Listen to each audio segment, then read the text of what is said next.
नमस्कार, बहुत स्वागत है आपका न्यूज़ 18 के डिजिटल प्लेटफॉर्म पर। मैं हूं आपके साथ अंशिका पाठक। मार्च का महीना आधे से ज़्यादा बीत चुका है और अब कुछ ही दिनों में अप्रैल का महीना शुरू होने वाला है। 1 अप्रैल से देश के कुछ बैंक एटीएम ट्रांजैक्शंस के नियमों में बड़ा बदलाव होने जा रहा है। इसका सीधा असर आपके फ्री ट्रांजैक्शन लिमिट और कैश विड्रॉल पर लगने वाले चार्ज पर पड़ेगा। दरअसल 1 अप्रैल से एटीएम से यूपीआई के जरिए कैश निकालने का भी आपके पास जो है ऑप्शन होगा। जी हाँ, कैश निकालने को भी आपकी फ्री ट्रांजैक्शन लिमिट में गिना जाएगा। अगर आप पहले से तय लिमिट से ज़्यादा ट्रांजैक्शन करते हैं तो आपको एक्स्ट्रा चार्ज देने पड़ सकते हैं। इसके अलावा 1 अप्रैल 2026 से नए इनकम टैक्स नियम लागू होने जा रहे हैं जो मौजूदा इनकम टैक्स एक्ट 1961 की जगह लेंगे।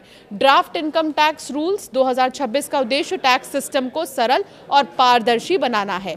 पहले कई बैंक एटीएम में यूपीआई का इस्तेमाल कर कैश निकालने को अलग ट्रांजैक्शन मानते थे, लेकिन अब नए नियम में इसे आपकी फ्री मंथली लिमिट में जोड़ दिया जाएगा। एचडीएफसी बैंक और पंजाब नेशनल बैंक जैसे बैंकों ने इन नए नियमों का ऐलान किया है। ऐसे में अगर आपने बैंक की दी हुई फ्री ट्रांजैक्शन लिमिट से ज़्यादा बार एटीएम कैश निकालेंगे तो बैंक आपसे हर एक्स्ट्रा ट्रांजैक्शन के लिए 23 रुपये तक की फीस वसूलेगा। अभी तक ये बैंक अपने एटीएम से महीने में 5 बार फ्री में कैश निकालने की सुविधा देता रहा है। दूसरे बैंकों के एटीएम के लिए मेट्रो सिटीज़ के लिए 3 बार और नॉन मेट्रो शहरों में 5 बार फ्री कैश निकालने की सुविधा दी जाती है। यूपीआई से कैश विड्रॉल आसान आपको हो जाएगा। यूपीआई के ज़रिए एटीएम से पैसे निकालने का प्रोसेस भी बहुत आसान है।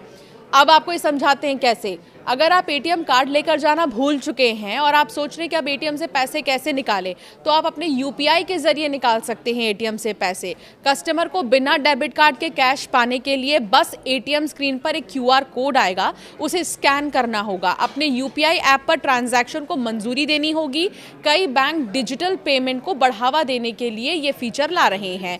डेली कैश विड्रॉल लिमिट भी कम है। पंजाब नेशनल बैंक ने अपने कुछ डेबिट कार्ड के लिए रोज़ाना कैश निकालने की लिमिट को भी कम करने का फैसला किया है। बैंक ने अभी पूरी जानकारी नहीं दी, हालांकि बताया ये जा रहा है कि बैंक रोज़ाना पैसे निकालने की लिमिट को 50% तक कम कर सकता है। बैंक कस्टमर्स को सलाह दे रहे हैं कि वो अपने कार्ड के नियम चेक कर लें और बड़े ट्रांजैक्शन के लिए यूपीआई या नेट बैंकिंग जैसे डिजिटल ऑप्शन का इस्तेमाल करें। अब पैन कार्ड में क्या बदलाव होने वाला है ये सुनिए।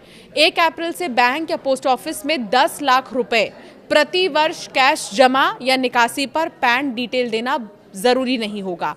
होटल, रेस्टोरेंट या फंक्शन में 1 लाख रुपए तक के खर्च पर पैन नहीं देना होगा। अगर आपको कार या बाइक खरीदनी है, उसकी कीमत 5 लाख रुपए है, तो इसके लिए पैन की ज़रूरत अब नहीं होगी। 20 लाख तक की प्रॉपर्टी डील के लिए पैन देना भी अब अनिवार्य नहीं होगा। आईटीआर फाइलिंग की डेडलाइन में भी बदलाव हुआ है। अगर बिना ऑडिट वाला बिजनेस या प्रोफेशन है तो अब आप 31 जुलाई की जगह 31 अगस्त तक आईटीआर फाइल कर सकते हैं।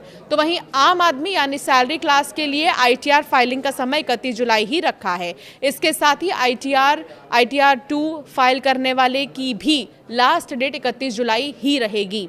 छोटे व्यापारियों और प्रोफेशनल्स को अब 1 महीने की एक्स्ट्रा राहत मिल सकेगी। अगर आपको इंश्योरेंस पॉलिसी खरीदना है तो आपको समय पर पैन देना होगा। पहले पैन सिर्फ बड़े अमाउंट पर देना होता था, लेकिन अब हर पॉलिसी पर देना होगा। एमएससीटी से मिलने वाले मुआवजे के ब्याज पर अब कोई टैक्स नहीं लगेगा। बच्चों की पढ़ाई पर लगने वाले टैक्स में राहत मिलेगी। बच्चों की पढ़ाई से संबंधित लगने वाले टैक्स पर भी छूट दी गई है। एजुकेशन अलाउंस पर छूट है, 100 से बढ़ाकर 3000 रुपये प्रति महीने की हो जाएगी। हॉस्टल अलाउंस पर छूट है, 300 रुपये से बढ़ाकर 9000 रुपये प्रति महीने कर दी गई है। ये छूट अधिकतम 2 बच्चों को मिल सकता है। शेयर बाजार में फ्यूचर ट्रेडिंग महंगी हुई है। फ्यूचर ट्रेडिंग पर लगने वाला एसएसटी 0.02% से बढ़कर 0.05% हो जाएगा।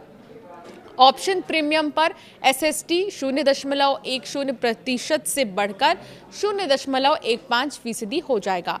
ऑप्शन एक्साइज पर भी 0.15% एसएसटी लगेगा। अब एसएसटी का मतलब ये है सिक्योरिटी ट्रांजैक्शन टैक्स। ये टैक्स शेयर खरीदने और बेचने पर लगाया जाता है। हालांकि ये बदलाव सामान्य ट्रेडिंग पर नहीं बल्कि फ्यूचर ट्रेडिंग पर हुआ है। नए इनकम टैक्स नियम की अगर बात करें तो 1 अप्रैल 2026 से लागू होने जा रहे हैं, जो मौजूदा इनकम टैक्स एक्ट 1961 की जगह लेंगे।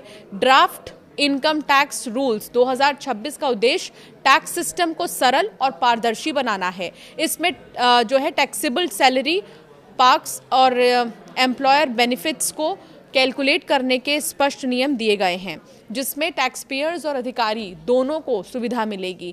नए नियमों में कंपनी द्वारा दिए गए घर, गिफ्ट, लोन और रिटायरमेंट कंट्रीब्यूशन पर टैक्स के स्पष्ट प्रावधान शामिल हैं।